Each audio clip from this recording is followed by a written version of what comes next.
It's my pleasure to welcome back Alexandra Lawrence to the British Institute of Florence. Alex has been a friend of ours and a participant and a lecturer here off and on for many years. Great expert on all things Florentine art history and also specialism in the medieval literature. Many of you will have enjoyed her programs on Dante last year when you were doing the 700th anniversary. She's also a very highly sought after tour guide, not your common garden tour guide. And when the now King Charles and Queen Consort Camilla came to visit us 5 or 6 years ago, it was Alex who got to show them around. So we're a bespoke royal guide, good friend of the Institute, and a seriously good expert on things Florentine. Alex, over to you after that. Okay, I've turned on here. I'm feeling very fancy tonight with my microphone. Thank you so much, Simon. Thank you for having me, everyone. Thank you for coming. And in particular, Simon, thank you for just going along with, you sort of called me and said, do you want to do something? And I said, yeah, how about the Sala della Niobe? And you sort of went, sure. And I've spoken already to a few people. I think it's one of these rooms in here in Florence, in the Uffizi, the most famous museum in the city. And yet it's one that oftentimes, we sort of walk straight by, or maybe you've wandered in and sort of looked around and then come out. But it really is, I think for me tonight, what I'm most interested in sort of communicating to you, besides just the beautiful history and the works of art that are inside, is kind of this moment, this little pause, let's say, where we can just be in this beautiful, beautiful space. We can give ourselves over kind of to the beauty and the poetry of this room in particular. The room itself, the Sala della Niobe, was conceived of. Am I on Zoom? I don't know. Am I like on the camera on Zoom? So I need to stay here. Okay, everybody. Sorry, I get so excited when I can actually move around, and you give me a microphone, and it's just all over. Yeah, please. But at any rate, the Sala della Niobe was conceived upon. It was actually conceived of. It was called the stanzone, the big room, the big old room, in the Uffizi. The Uffizi, of course, opened as a museum, as a gallery open to the public, right, in the 1760s and 1769. And one of the very first directors here, I think it's so fascinating, actually, as Simon mentioned. I am a guide myself, and I sort of delight in reading guidebooks and trying to understand, sort of who's writing them, what the MO behind a lot of these are. And fascinatingly enough, many of the early directors of the Uffizi actually wrote guidebooks to the museum. And so it's lovely to kind of hear their 18th century take on things. Medici, who was one of the first directors of the Uffizi, wrote a guidebook, but he not only wrote a guidebook, he also was the first one to say that we should have those sort of didactic panels, right? He said, we can't assume that everyone is going to know who's coming inside of the museum. We can't assume that. So let's put provenance, let's put the artist's name, let's put perhaps what material it's made out of. So this idea of education, the sort of didactic role. But I love this. In his guidebook, he actually laments the state of the youth of the 18th century, right? Can you imagine? He's like, they're awful. They have the Uffizi right at their fingertips here in Florence. Never here. They never come to the Uffizi. And instead they should. And he says this, right? The education of young people should include the statues, paintings, and other rarities in the Royal Gallery, as it's called. Then the eye would become accustomed to seeing beauty, and the rich would desire a noble opulence that would be worth more than the splendor of liveries, horses, and many other frivolities, right?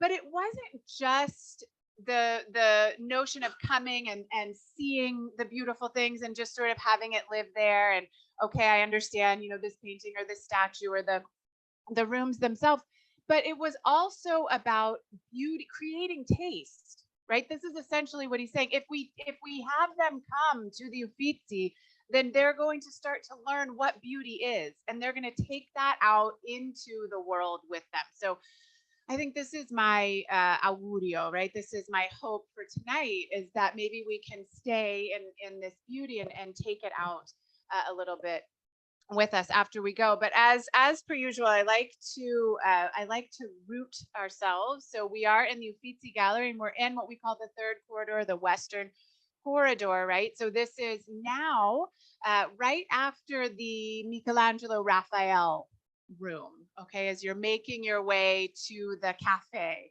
okay? There, just to break it down to 21st century terms. And right up here on the left side of the screen, we have the Sala della Niobe. We have this room of the Niobe. Quoting again, he's kind of the man of the hour tonight. With the Medici Venus and the Niobe group, the Royal Gallery in Florence has nothing to envy from any other museum. Indeed, it is the biggest and noblest. Okay, so those of you, I don't know if any of you are Italian or Florentine out here tonight, but my guide education, when I took the course, right, this 800-hour course, I swear to you, half of it was about the first, right? We were the first to have this, and that's the first in the ditida, and that's the first in the round nude, and it's the first, and it's the first, and it's the first. And you're kind of like, okay. And then, you go to Rome or you go to Venice, and they also have the first of a lot of these same things that you had learned in Florence for the first. So this healthy dose of competition, right? But we have to, again, let's root ourselves in the time that we're talking about. We're talking about the 18th century. So this is a moment where these types of galleries are being remodeled, redecorated, reopened, or perhaps opened for the first time, right, to the public. You have people who are coming. These are grand tour years, right? So you have visitors, travelers, right? As the director is lamenting, they're the ones that are taking up, they're the ones who are coming to visit, not the Florentines themselves. And so it's important for us to understand the moment, right, that we're speaking about in terms of the decoration, the redecoration, and then the sort of setup that we're going to be talking about tonight. So in this large room, and I'm not going to get into the sort of discussion. There are many beautiful essays, one by Ettore Spalletti in particular, that goes through, sort of minute by minute, those 10 years from 1770 around until 1780, when it becomes the actual Sala della Niobe, where he goes through and he lists all the different ideas, all the different sort of theories that are put out there for the Sala della Niobe. Maybe one idea was to make it a kind of microcosm. So to take, this room is huge, by the way. It's a very large room. It's larger than the room that we're in right now, not by much, but it's quite large for the Uffizi. Of course, the gallery's rooms are not very large. But this notion of sort of starting with Cimabue and going all the way through, to the neoclassical, to the contemporary painters. This was one of the ideas, right, for this room. But in the end, what they decide to do in around 1779, 1780 is to give it this particular layout. Now, we have to back up a little bit. We're going to talk about the different works that are in this room. But first, I think we have to talk about Niobe. Right? Who is this Niobe? She is not certainly one, well, I don't know, you tell me. She's not Aphrodite, right? She's not Venus. She's not Diana, okay, although Diana does figure in. Niobe is the daughter of Tantalus, and she's the wife of Amphion, and who's the king of Thebes, right? And I brought my Ovid. I hope that, this is why I have my, although now I can't move the camera. But I like having this little microphone so I can perform for you here. No, I'm just kidding. I'm going to read to you a little bit from, not the entire tale, but this is from Ovid. So Niobe challenges Latona or Leto, right, who is the mother of Apollo and Diana. Okay, now if I tell you this is a woman who herself, right, has a bit of divinity, but when you're going around and you're going to do what Niobe is about to do you think it's going to end well for Niobe? Never, right? It's kind of like you challenge the gods like this, but she doesn't just challenge them, right? Oftentimes in these stories, we have like, oh, I can play the flute better than you can, and they'll just sort of throw that out there. Listen to what Niobe does. So one of the women in Thebes was calling all of the other women to say, come and worship Latona here on the scene. This is Ovid's version. Here on the scene comes Niobe, flanked by a throng of attendants, splendidly dressed in a gold embroidered Phrygian costume, lovely as far as her anger allowed. Majestically tossing her handsome head with its unbound hair flowing over her shoulders, she halted. Then, loftily gazing round with an arrogant air, she exclaimed, what madness is this to prefer the gods you have only heard of to one you can see? And why should worship be paid at Latona's altar when I have never been honored with incense? Oh, you're just cringing for her, cringing. I am the daughter of the only mortal ever permitted to feast with the gods. Right? My mother's sisters are Pleiades. Her father was Atlas, the giant who carries the sky on his shoulders. My other grandsire is Jove. She goes on and tells her, divine lineage here. I'm mistress in Cadmus's place. Wherever I turn my eyes in my house, a profusion of riches confronts my gaze. My beauty, moreover, is surely divine. Here comes the problem. I mean, this is already pretty bad, but now add to these glories my 7 daughters and 7 sons, and to them very soon their 7 husbands and 7 wives. Then answer this question: haven't I every cause to be proud? And yet you presume to rank me below Latona, the daughter born to some Titan? Latona, who couldn't obtain the meanest refuge on earth when about to give birth to her children. Latona then bore, after she tries to find Endelis, bore 2 children, 1/7 the number of mine, she says. I'm undeniably blessed, and blessed I'll continue to be without any doubt. My abundance assures me I'll always be safe. I am far too important a person for fortune's changes to harm me. However much I am robbed, far more will be left to enjoy. My blessings are such that I've nothing to fear. Supposing a fraction of all this people, my children, could ever be taken away, my losses could never reduce me to only 2. The magnificent crowd Latona can boast, so near to making her childless. Away with you, women, abandon your sacrifice, off with your laurel wreaths. All discarded their wreaths and left their worship unfinished. Latona's listening, right? She was deeply angry, Ovid tells us, outrageous. And she goes in this whole tirade, and Apollo says, stop, interrupted Apollo. Complaining merely delays her punishment. So there are Apollo and Diana, the children of Latona, who, as Ovid says, alight. They alight. They go down, arrows screaming, and they massacre the children of Niobe. Okay, I won't read it. You should read it. It's very straziante. Okay, it's very heart-wrenching and terrible. They first kill all of the sons, the boys, all of the boys, and then she sees all of this going on. She comes out, Niobe. Now feed on my pain, hard-hearted Latona, and feast your heart on the full of my sorrow. The biers which carry my 7 sons are my own protege. Rejoice and be glad in your cruel victory. Victory? No. In my grief, I have more than you in your joy.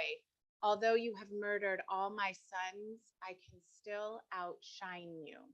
And she motions to her daughters. Down they go, right? All of them, all six. She has her youngest with her. Then Niobe, standing in front of her daughter with robes outspread, called out to Latona, leave me but one, and the smallest. I beg you to spare me one. But while she was praying, the girl she was praying for died. Then, childless, she sank to the earth by the corpses, her sons, her daughters, her husband, and there in her sorrow, her body grew rigid. No lock of her hair could stir in the breeze. Her complexion was bloodless. The eyes never moved in that sad, sad face. There wasn't a sign of life in her features. The palate inside her mouth went hard, and even her tongue was frozen and stiff. The blood could no longer course in her veins. She had lost the power to incline her neck or to raise an arm or to walk on her feet, and her inner organs were turned to stone.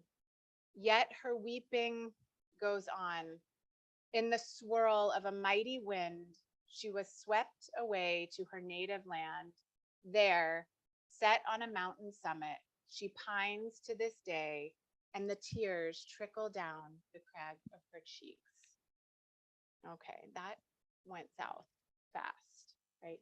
As we figured it would, right? So here is this ultimate story of hubris, challenging the gods, the arrogance of Niobe. The arrogance of Niobe. This is a, I leave this here, Mount Syphilis, where this apparently took place. So this is what the room is named after. Okay, this group of statues that you saw in these images, this is an incredibly important group of statues. The room that we're talking about, the Sala della Niobe, holds one of the most important collections of ancient statuary in the world. Okay, and we pass it by because we have Michelangelo and we have Raphael and we have Botticelli and Giustamente, right? We, of course, justifiably, there's a lot to see.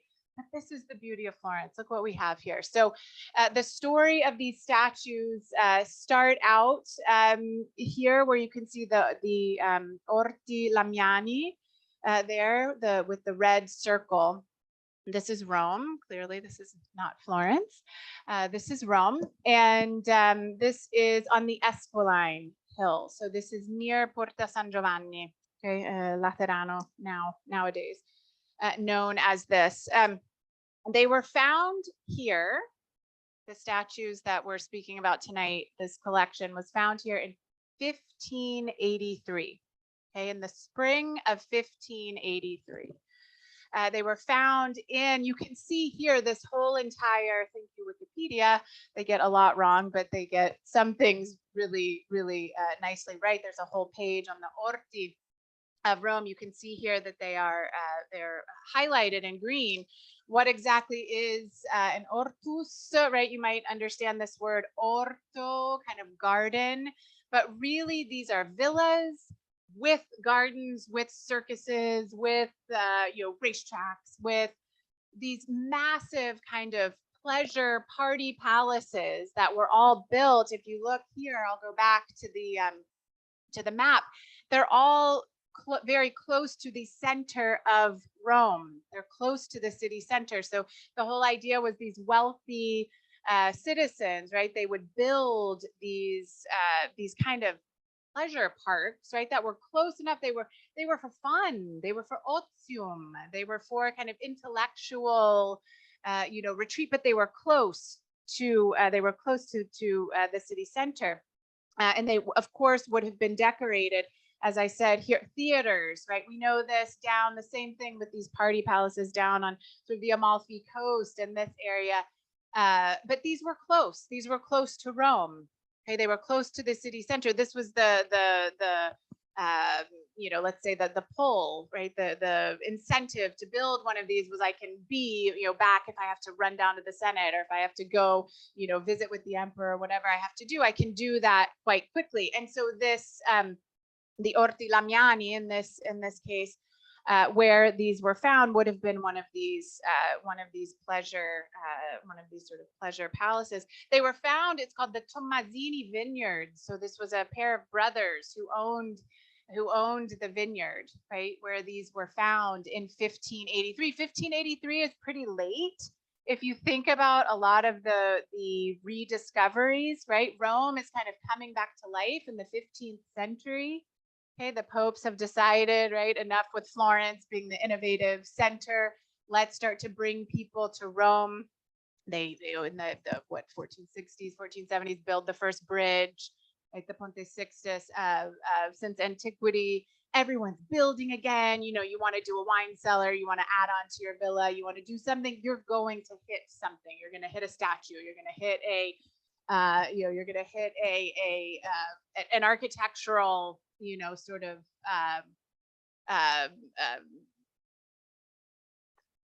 room or something there. All of this is going on. By the time 1583, everyone knows, you know, the digging has, you know, we're just kind of done a lot of that. But in 1583, when this comes to light, and in fact, with some of you, before we were speaking about the amazing discovery that was publicized yesterday in San Casciano dei Bagni here in Tuscany, with these 24 plus, you know, votive bronzes, just absolutely amazing. I mean, everyone's just kind of like buzzing about this. Can you imagine in 1583, right, when this group is rediscovered?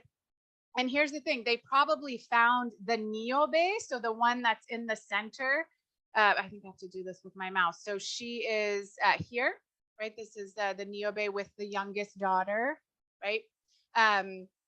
Probably this one was found, and so they understood, oh, this is Niobe and her daughter, so let's look around and try to find the others. This kind of pushed this archaeological dig. And they were able to find, I just want to make sure I get this right, I have my notes here written down. There were 4 of the 14 children were missing. So 3 girls and 1 of the boys, right? That was missing, but it was 11 statues from the same cycle. This is basically unheard of, right? You guys know enough about these, you know, sort of discoveries and rediscoveries of ancient art to know maybe a head is found over here and the bust is found over there. And okay, we're going to put those together. Maybe this is an Apollo. Who knows? You know, you're trying to work that out.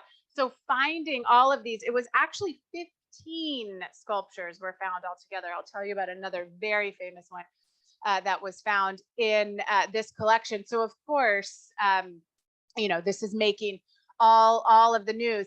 And the sort of layout that we can posit, right? Because we knew, especially because of people like Hadrian, the Emperor Hadrian, out at his suburban villa at Tivoli, right? He had a Niobe group. He had a Niobe group. Whatever Hadrian's doing, usually whatever the emperor is doing, but especially if it's Hadrian, right? The art and architecture king, beauty lover extraordinaire, whatever he's doing, you can imagine, right? All of the other wealthy Roman citizens are doing the same thing. So the Niobe group in the 2nd century CE really starts to gain popularity again. And so we know, I read you the Ovid because I wanted to get it. It's so terrible, right? The ending of Niobe. But it is that ending, that moment where she turns to stone, right? Everything within her. This is Niobe's story is in the Iliad as well.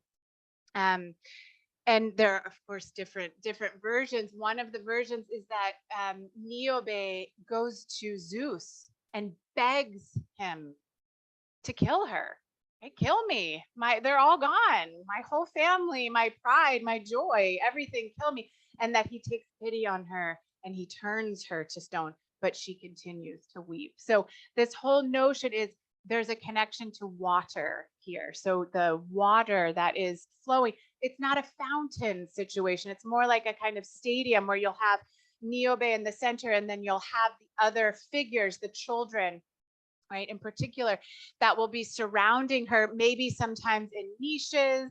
Some, in fact, in the Sala della Niobe, some are very clearly supposed to be seen in the round, others very clearly not. So we have to imagine, right? But that the water would sort of trickle down. So it was that notion of kind of the tears of Niobe. So not the big shooting water fountains, but instead this light kind of trickle of the tears of Niobe. So who purchases them? Why in the world? How did they end up in Florence?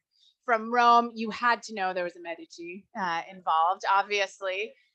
In 1583, the Medici in Rome, to talk about, is called Cardinale Ferdinando de' Medici. And in 1583, he runs over to the Tommasini property, the vineyards, and says, name your price. I will do anything. Remember, this is not a whole lot of new material is coming to light, and something of this magnitude. He has his own budget, as all Medici cardinals always do. And he is very good about understanding how to use art in a very public way, right? So he's very different from his brother Francesco, who at the time was the Grand Duke of Florence. Ferdinando is building this little gem right here, this jewel, complete and total, pubblicità for this place. If you have not been to Villa Medici, I will also tell you that now it belongs to the French Academy. You can sleep there. I've done it. It's they have several rooms that you can stay in for the night or for the week or however long. It's up on the Pincio Hill, and this was in Ortus. So this was one of these. The land was one of these kind of pleasure villas. Ferdinando purchases this property and the villa that had been started, and then he calls Ammanati up from Florence to complete it. But he is moving the Medici right on up, right? They had Palazzo Firenze, they had what's now known as Palazzo Madama, right? In Rome, which is the Senate building now. They owned that. Those are right in the heart of the city of Rome. He needs to take it up a notch. This group is going to be perfect for Villa Medici. So he purchases the group and then he puts it outside. Of course he does, right? These are statues that are made to be outside in these kind of pleasure villas, in these spaces out in the garden. So these are the copies. Again, those of you who have been there, when you go and you can even just take a tour. You always have to be on a tour at the Villa Medici. And they'll take you through the gardens, and you can see they're kind of off in a very sweet little kind of secluded part of the garden. And now they are, of course, the plaster copies here, just from another, with some beautiful light there. But he had them placed out in his garden. Now, Ferdinando, in 1583, as a cardinal, right? Ferdinando de' Medici had been made a cardinal at age 13. He took over for his brother, Giovanni, who had died in 1562. And so Ferdinando had been in Rome for a number of years at that point, and was not very happy about being a cardinal. He was much more suited to his second job, which was Grand Duke of Florence. So of Tuscany rather. When his brother Francesco dies, just 4 years after these sculptures are found, the group is found, he leaves Rome, and he's devastated to have to leave the statues. He doesn't want to. He wants to bring them. And he has to be convinced. I mean, he's very smart. He understands that they are much better off there. They're going to do more work for the family down there, right? By being there and being part of the villa. So he has a series of plaster copies made, and he has them here in Florence, right? Starting in the 1580s.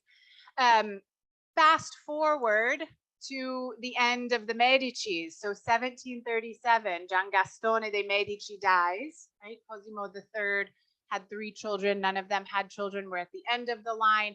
The sister, right? You all know this story. Anna Maria Luisa de' Medici draws up a pact that says every single thing, right, that belongs to my family stays in Florence. Every painting, every sculpture, every crown, every piece of every single thing, right? She doesn't say anything about real estate. So the Lorraines come in, right? The Habsburg Lorraines, the first thing that they do, well, they sort of look around at all the church money that's going out, number one, and then they look around at the real estate and they say, yeah, we're going to have to get this under control. And they start selling the villas, they start selling, right, the 26 country, some of them, not all of them, of course, the 26 country villas and Villa Medici, but they can't touch the art that's inside. That all has to come back to Florence. So Florence receives in around 1770, when all of these really important sales are taking place and maneuvering, Florence gets this huge influx of these works of art, paintings, whatnot, but especially antiquities from Villa Medici down in Rome.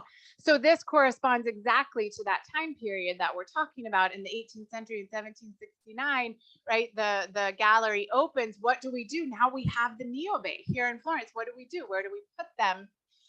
And as I said, I'm not going to go through these whole 10 years from 1770 to 1780. They're debating, going back and forth.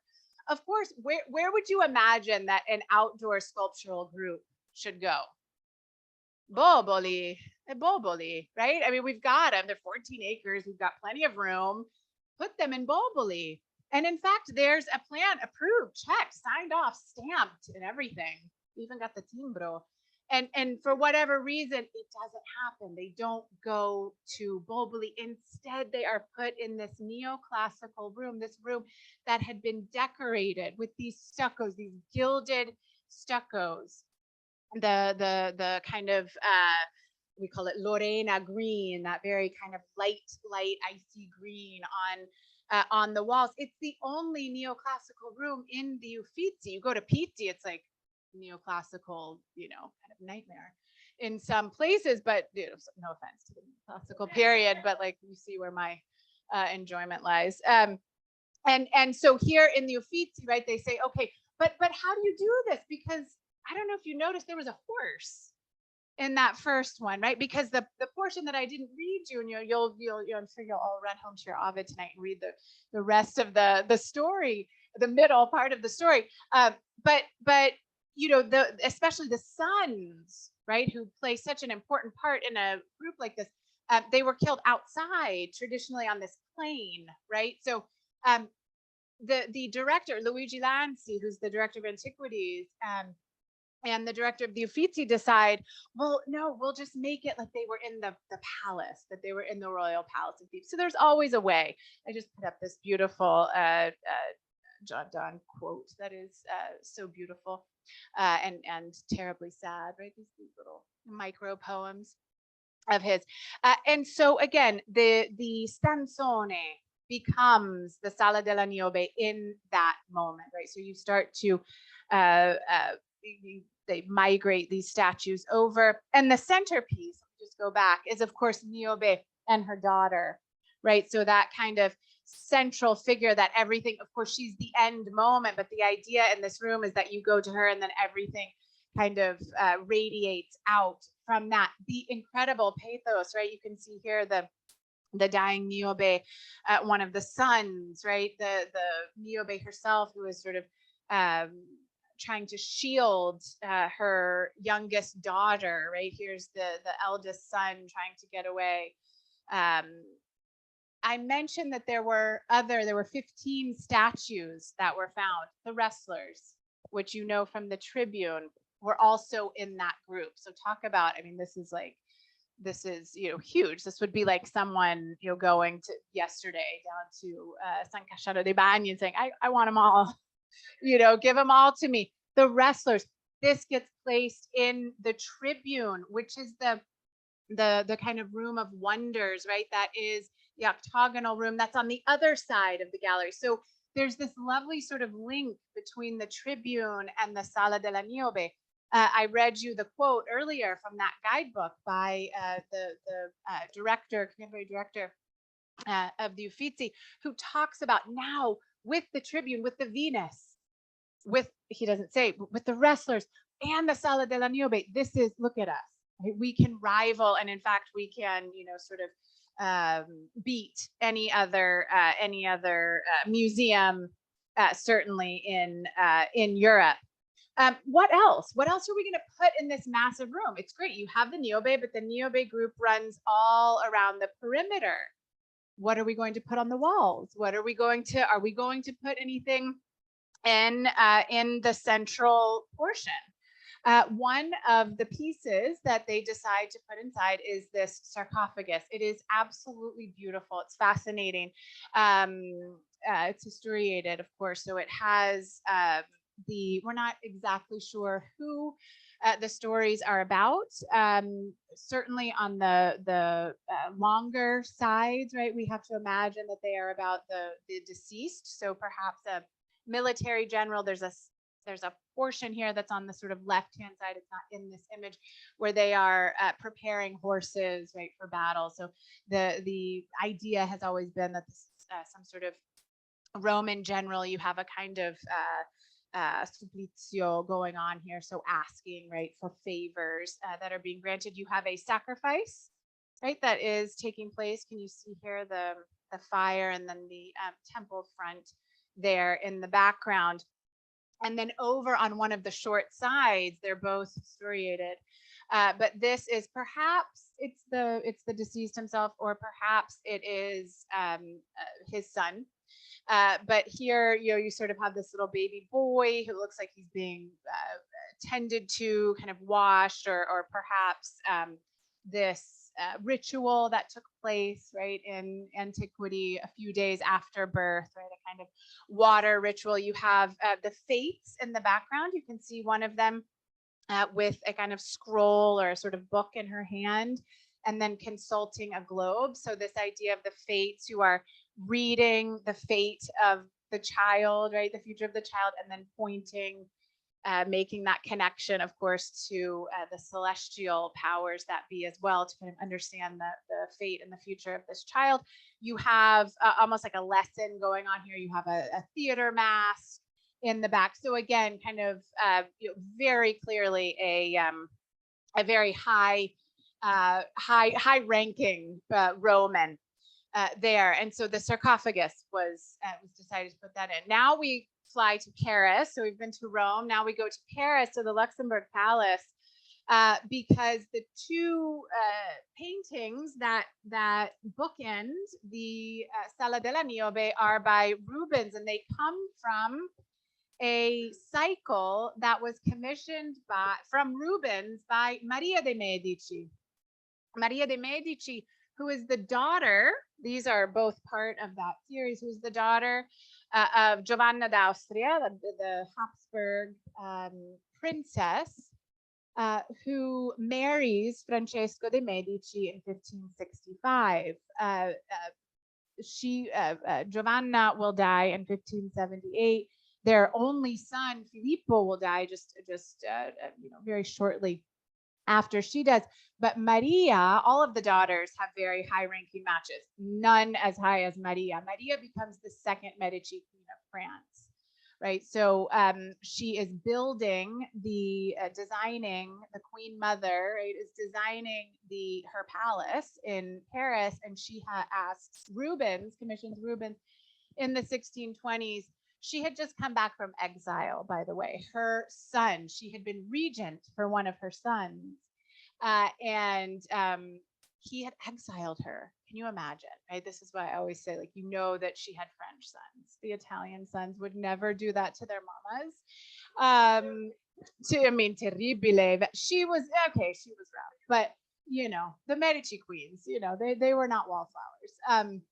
And so she had just come back from exile, and she commissions Rubens for this massive cycle that is going to be the first one, and the only one that he completes are the sort of moments from her life right? These great deeds. And it's funny reading about it because Rubens is a little embarrassed because it's like, she kind of had a rough time of life and didn't really do anything that sort of merited a grand cycle like this. So he, had to get a little bit clever with this.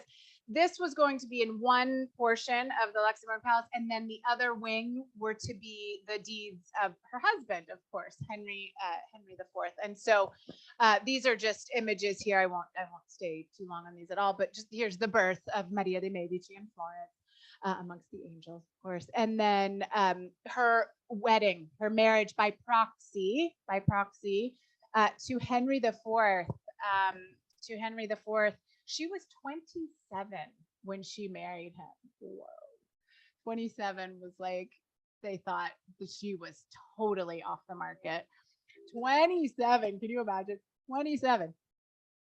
Apparently the first meeting between them did not go very well at all. It was not a tremendously happy marriage.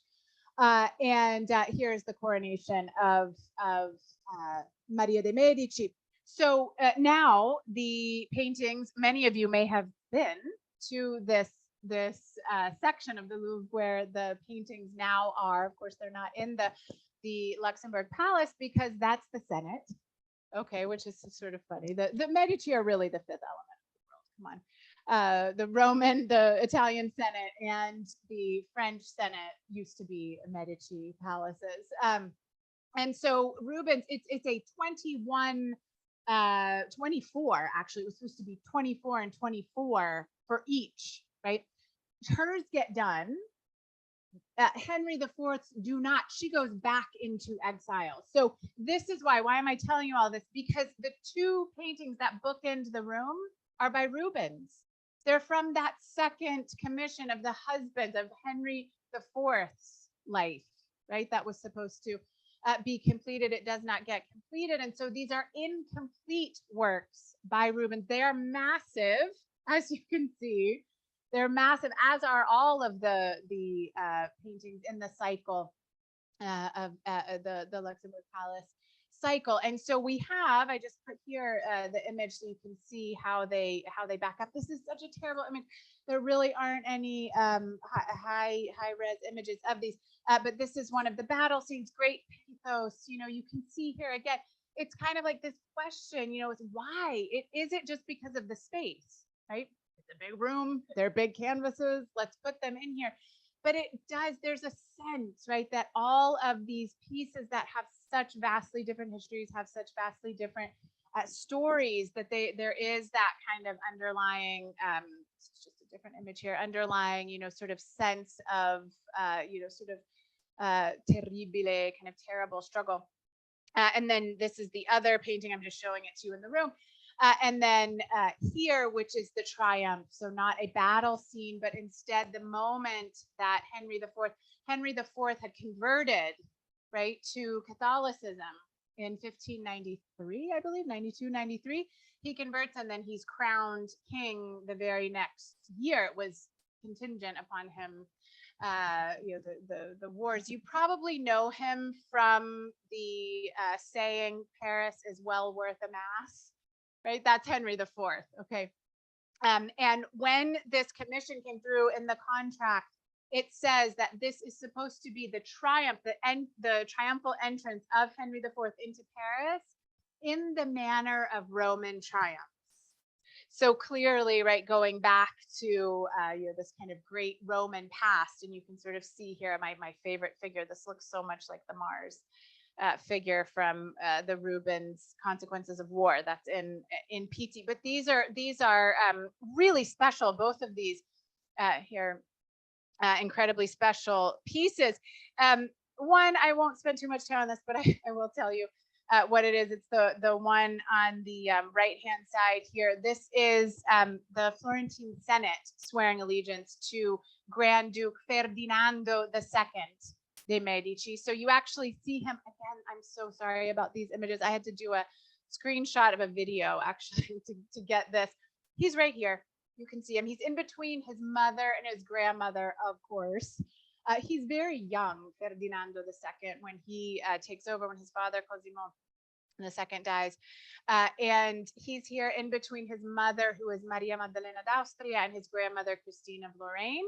But my favorite little bit here, you have sort of the Arno River. Over here, you have Peace, this figure of Peace sitting off on the right-hand side on top of a marzocco, on top of the Florentine lion. But my favorite is the senator that's actually swearing allegiance. Can you make this out? I can see it really well on my screen.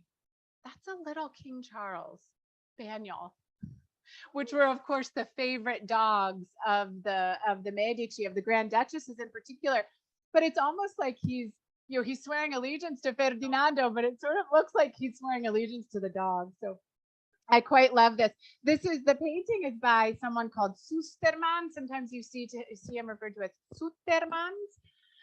You may know him for his portrait of Galileo. He was a portrait painter for the Medici, and so this is placed there. And then this amazing painting. This is the Rape of Persephone, or Proserpina, by Giuseppe Andrea Grisoni. And I have to kind of tell on myself a little bit. This is actually the reason that I got interested in the Sala della Niobe. Funnily enough, this painting that you can find zero information about anywhere. But the reason that I got interested in it is because I was asked many, many moons ago to write an article on the restoration of this room that was being paid for and was paid for by the Friends of Florence, which is an American nonprofit. And so I had the beautiful opportunity to interview the restorer of the painting in particular, a woman called Muriel Verbat. She's exceptional. But this is a painting by Grisoni. I searched high and low online to find his amazing self-portrait. Those of you who, like me, used to know the Vasari corridor really well and the self-portraits that were inside, it was in there. He has the cupola in the background. It's like one of the coolest self-portraits that we have in the collection, but it's not online anywhere. But this artist has a very interesting connection actually to England. Because Giuseppe Andrea Grisoni, he's the son of a Flemish button maker. Grisoni was born here in Florence, but his father is Flemish, so he grows up here. But he has a friendship. Someone called John Talman, who's an architect, comes to Florence. And he is, he's an English gentleman. He has lots of time and lots of money, and he wants to write. He's kind of taken on this project of categorizing, right? This is the great century, the 18th century of the encyclopedias. Let's categorize all of the knowledge and let's put it all together. And so he says, I want to do a kind of a collection of all Italian decorative arts, architecture and decorative arts. So he hires Giuseppe Andrea Grisoni, kind of dream job for any artist. Can you imagine? He hires him to do all of these drawings. So he says, some of the objects in the tribune, some of the, some of the church fronts, right? Then he says, come with me up into northern Italy. They go to Ravenna and he does the mosaics. He draws the copies, the mosaics. They go to Padova. He does all the door knockers in Padova. They go to Venice, where he concentrates on hats of the Doge. Right. So it's this entire kind of encyclopedia. And then he takes him John Talman takes him to England. And he goes to London and he is wildly successful in London because of his patron. This is in the National Portrait Gallery in London. This is his patron, John, the younger man here, and John's father, who was also an architect. You can maybe make out on the table some of the kind of tools of the architectural trade, and you can maybe make out, these are the wrestlers that I showed you earlier, right? This was very common to take home little souvenirs of the things, that they would see abroad. And then, of course, the gods watching over them from Mount Olympus up top. And so Grisoni, has this, sort of wonderful ride in the sort of 1720s in London, and then he comes back to Florence, and he's famous, right? So all of those grand tour visitors now that are coming through, he's kind of like number one on their list, and he gets his first Medici, his first and only that we know of Medici commission, and it's for the cartoon that becomes this tapestry, which is the Proserpina, right? You can see here, this is the painting. The tapestry is actually in Pitti, lives in Pitti. And Grisoni, I'll just tell you, he finishes his kind of career and his life by being what I like to call a cool hunter. I don't know if any of you have friends in the fashion industry in Prato, but I have a very, very dear girlfriend. She's English, as a matter of fact, and her husband is Pratese from Prato. And years ago, when we first met, I said, "Soph, what does your husband do?" "Oh, he's a cool hunter." And I was like, "Wait, I want to do that. What does that mean?" He goes all over and he finds, the next new thing, right, for the fashion brands and the fashion industries. And this is kind of what Grisoni turns into. He becomes this kind of agent almost, where he's going around. People are, Horace Mann, for example, mentions, that he's got him off looking for a couple of things and doing this. They trust his eye, they trust his taste. They know that he knows everything and everyone.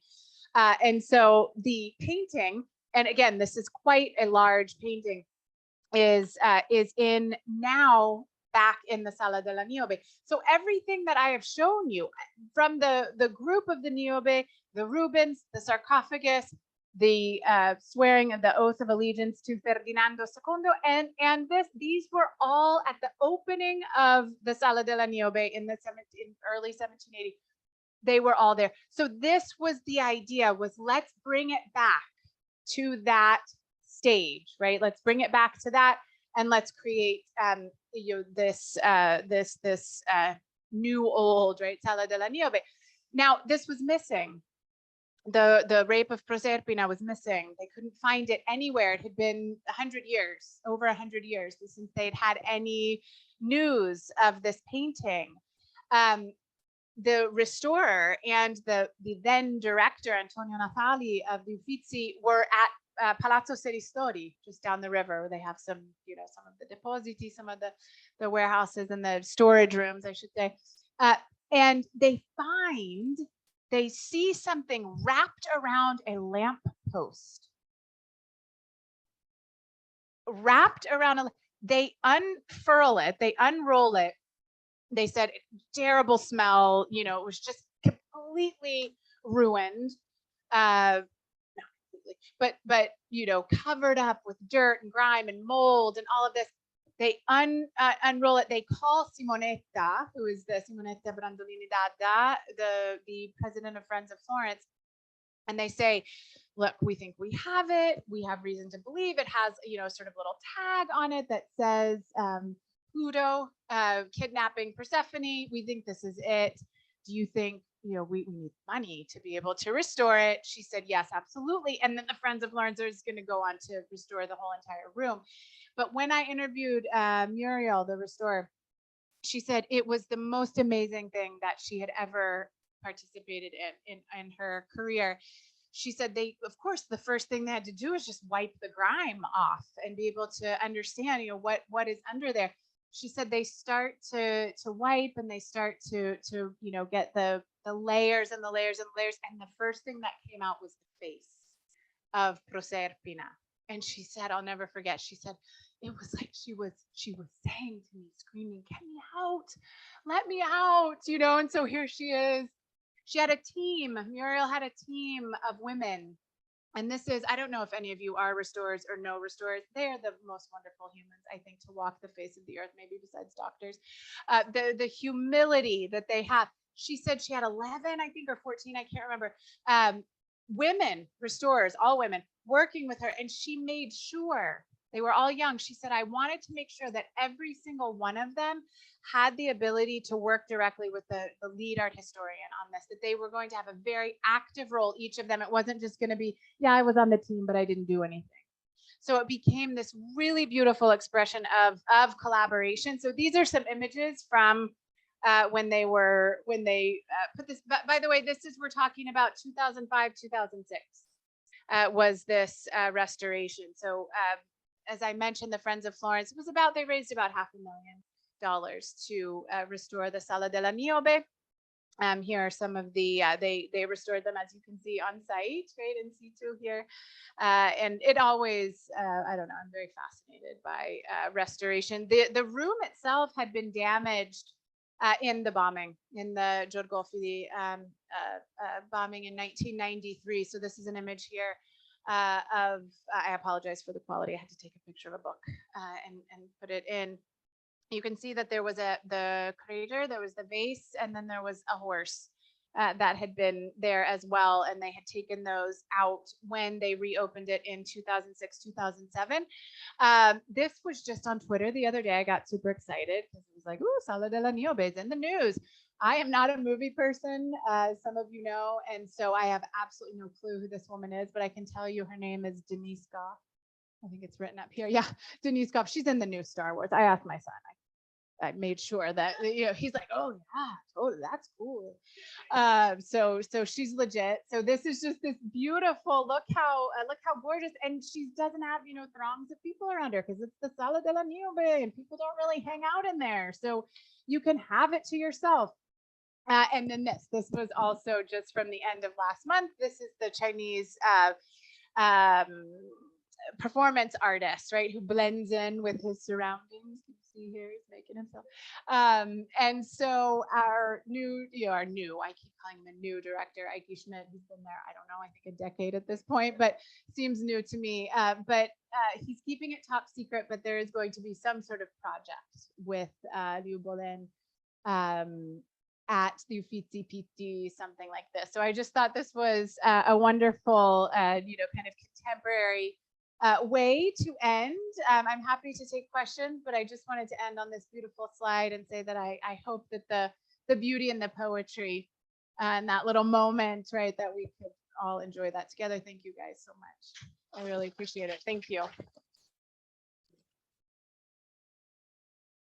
Thank you very much indeed, Alex, for a fascinating tour through the whole story of the Niobe and the Sala della Niobe. And here's our friends on the Zoom.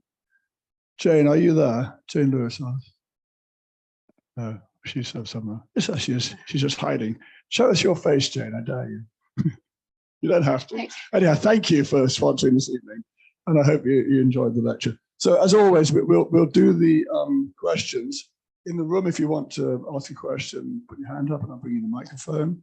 On the Zoom, if you want to do a question, you've got two ways to do it. You can either put it in the chat and we'll read it out for you, or you can wave at us or unmute yourself and talk to us. We love it when the Zoomers talk to us, but they're normally very shy. I don't quite know why. Yeah. So this is your chance. So anyone on Zoom, not on the Zoom, or in the room, who wants to make a start? I'm going to ask a question just whilst you think about it, which is looking at the incredibly huge amount of canvas that poor old Rubens had to paint. Was he like the earlier masters with a huge workshop behind him doing most of it? Yeah. Well, the contract actually says that he was very similar to 15th century contracts, that he was responsible for the kind of central figures. And then everything else, I mean, yeah, how in the world do you do that? So yeah, he had a massive team. Yeah, guys who did clouds and guys who did random gods and all that. Yeah, exactly. Yeah, the cloud experts, exactly. Yeah. Okay. The brooding Marses. Yeah. Okay, Alan's got something. Well, it's just about the Systemans. I mean, the Systemans has never been there before 2004 because it was in the Uffizi, but cut down and temporarily put by the on the other side in the corridor. But for most of its life, it had been rolled up. But it never had anything to do with Niobe, nor with its present position. Sorry? I missed the first part. What was I'm just reminding ourselves that the Sustemans had historically had nothing to do with its present position as a position. I mean, it was put there in 2004 because at last, after restoring it, being so large and seriously damaged, they had somewhere to put it. I mean, it's exactly. It's only a question of convenience rather than anything else. Right, exactly. and you can feel that, right? Like, can't you sort of get that sense from it? I mean, it's very much, and I'm certain that it was restored around 2004, 2005, something like this, and that was kind of the impetus, right? To it had been enlarged, I think, in the 19th, maybe late 18th century. One of those cases where everyone had given up hope for it because it'd been rolled up and damaged. But for English people, I'd like to point out that the Bosetto for that, with some differences, is in the Ashmolean Museum in Oxford and on display. Oh, wow. Okay, great. Thank you. Thank you. So you have to go to Oxford.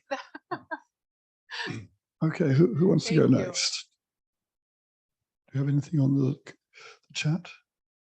No, everyone's gone very shy. Quiet. Yeah, we have one. Carry on. Thank you. I'll share something, but it's not a question. Please. You talked about beauty and poetry. I'm a writer, of course, that sings to my heart.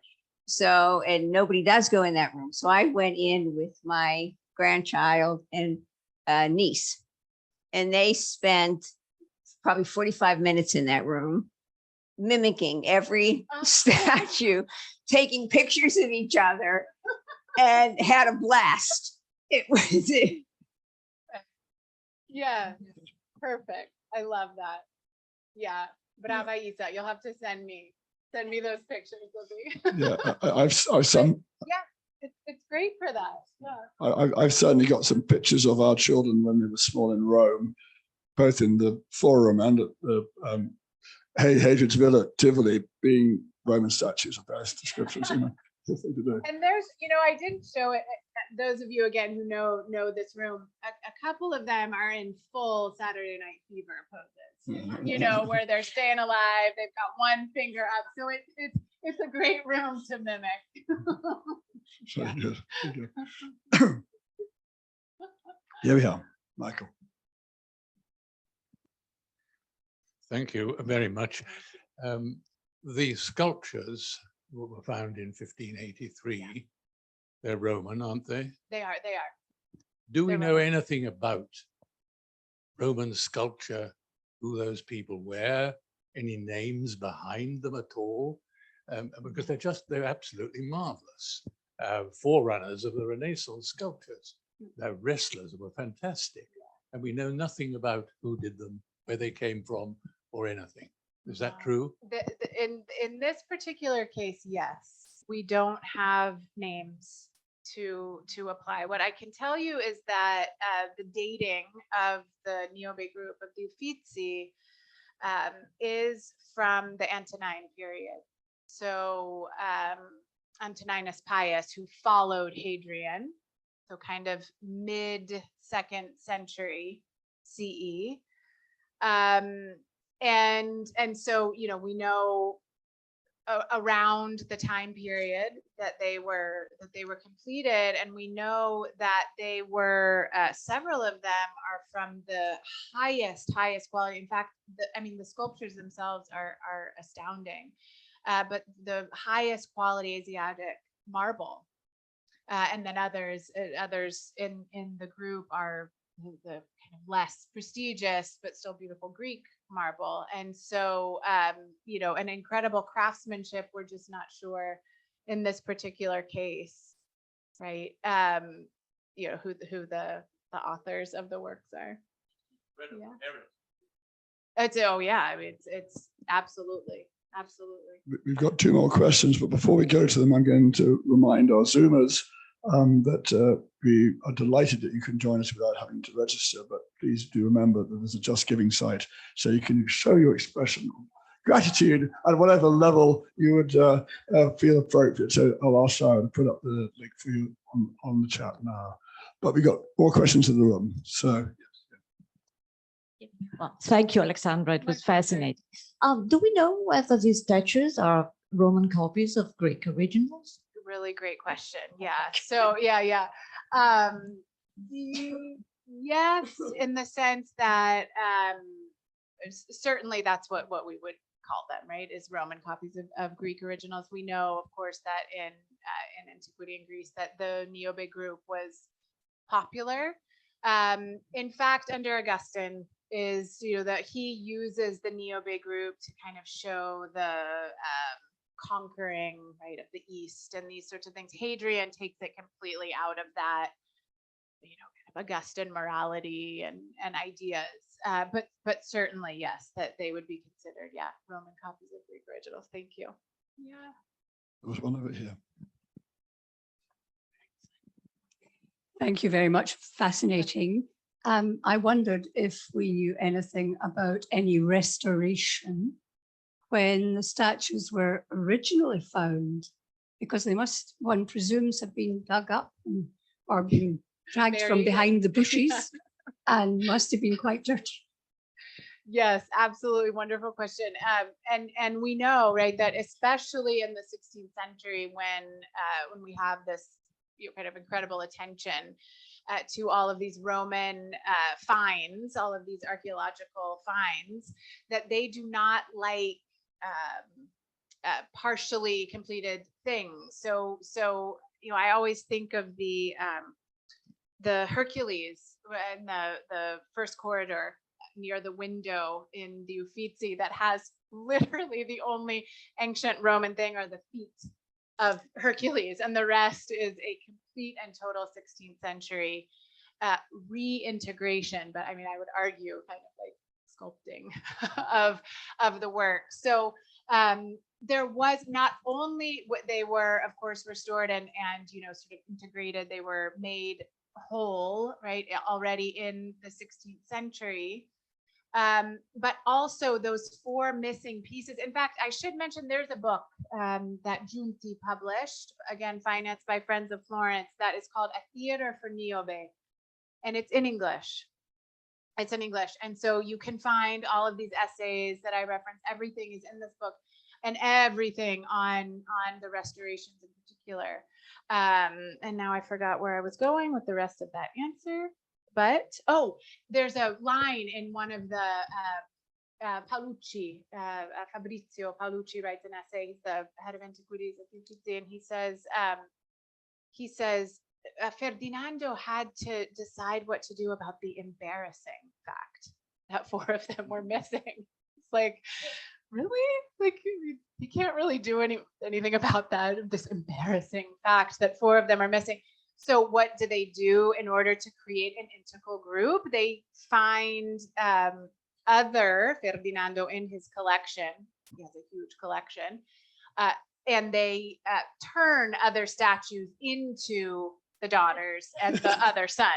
So they're no longer embarrassed by this. And so this essay, actually in the book, Paolucci does a beautiful job, because also in the Sala della Niobe, there are some Selene, I'm thinking the moon goddess in particular, some of the others, that Psyche, that were taken and put into the grouping to make them look like that. But absolutely, they would have been restored in the 16th century, in the 18th century, Caradori, and then this modern restoration at the beginning of the 2000s. Yeah. Great question. Thank you. It's an endlessly complicated story between authenticity and restoration and recreation. I know, I won't go there. Different styles and different tastes and provenance and value and fakes and originals, and wow, it goes on forever, but it never stops being interesting, that's for sure. Yeah. Some more questions in the room. Zoomers have been singularly quiet. Is the chat not working? Chat, no, it's working. Yeah. It's working. Yeah. I see him. That's Mary Jane, Come on. giggling away. Someone unmute and just say hi or something. All right, you don't have to. Hi. Oh, they wave. They're waving. That's nice. All wave. Okay, we'll take it. I should I'll turn the camera around and everyone in the room can wave. Come There on, you go. wave. There you are. That's lots of waving going on. Okay. I think that probably might be the moment to wrap it up, and this is the last questions. There's one here. Yeah, back. Thank you. Thanks, Alec. So this story, the Niobe, it has some kind of classical moral to it, I suppose. I don't quite get it. What is it? Well, I mean, just don't mess with your uppers, or Don't mess with the gods. Yeah. I mean, no, great question, Mac. And I think it's kind of like the open question here of the restoration versus, creation sort of thing. I mean, the beauty, of course, of antiquity and the beauty of mythology is that you can find 18 million different versions of the same thing, but also the meanings that are behind them. I think the two that jump out from the Niobe story, there's no doubt, this idea of hubris and the challenging and the arrogance, and you need to know your place, and your place is, down here, and the gods, you do not go around challenging the gods, right? So this is number one. Also kind of this notion of human fragility and punishment, I guess, for trying to put themselves, right? Think about how Zeus thinks about humans. He just thinks they're trash, basically. And so trying to put them up on any kind of even level. But when in the Iliad, when Niobe is discussed, it is between Achilles and Priam, King Priam, after the death of Hector. And so, I can't help but think there's also, Niobe as the sort of icon of death and sorrow and loss of family and children and this sort of thing. So I think there's there are many ways. And then, of course, depending on who is commissioning it in later times, they get to decide what it means, right? So as we said, Augustus is sort of during the 1st century BCE, it was much more about sort of used as the conquering of the Eastern world and the provinces and these sorts of things, whereas for Hadrian, right, it was much more about the kind of pathos and that drama and the sort of very strong kind of strong but sensitive, sort of sense. So then it changes depending on who is telling the story and paying for the story to be told. So yeah, that's a very good question. Yeah, thank you. I think that probably wraps it up. So we'll say good night to the Zoomers. Thank you very much indeed for being with us. Good and night. We'll hope to see you again next week for Duncan's talk about martyrs and miracles. But for those in the room, we now move through for the ritual of the wine. We're still drinking beautiful wine from Tenuta de our current wine partners. So that's really good. And it just remains to thank Jane Lewis once more. Thanks, Jane, for your help tonight. Thanks hugely to Alex for a hugely entertaining lecture. Tasty back. And let's go have a glass of wine. Thank you.